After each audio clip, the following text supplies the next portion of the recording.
Guys, kain tayo! Si Kuya Jigs nyo, ayan, nagpa-practice siya. Ayan, electric gitara.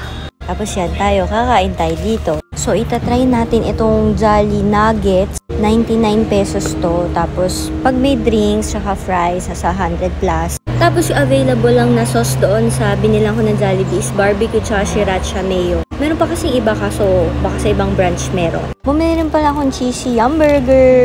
Kain tayo! Ang anghang na amoy nito. Sausaw na natin. Hindi crunchy yung nuggets. Kasi, pinano ko lang ito Food Panda. Pero, bet ko yung mayo. Pwede na.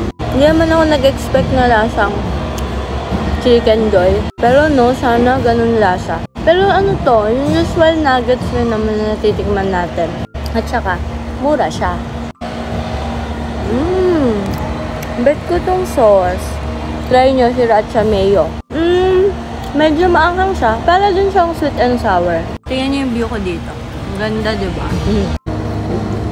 Malambot din yung laman niya.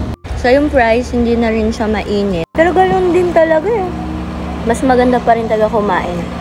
Dine-in. Kasi mainit pa, crunchy pa. Pero, pwede na rin to. Masarap naman siya. Tama-tama yung mainit. Coke flow. Tapos, tikman din natin tong cheesy hamburger. Favorite ko rin to dito eh. Ayan. Mura lang yung a la carte nito. Nasa 69 pesos ata. Ayan. Simple lang naman kasi siya talaga. Yung mayo kasi nito, medyo matamis. Kaya pasok sa panlasa. Pasok sa panlasa ng mga Pinoy. Alam niyo, pag nasa isang enclosed area kayo, nangangamoy yung burger.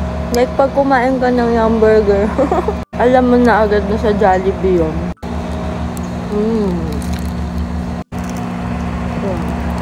Lunch ko na to. Late na ako nag-lunch. 1:29 na ngayon. Itry ko isaw-saw yung french fries sa sriracha mayo. Pwede. Ang init lang talaga ngayon. Pero, pagpasok ko sa loob, mamaya malamig naman. Diyan kami attend ng service, church service. Kaya tutugtog din si Luli. Ayun sa akin, okay to. Mura siya. Gusto ko yung sauce niya.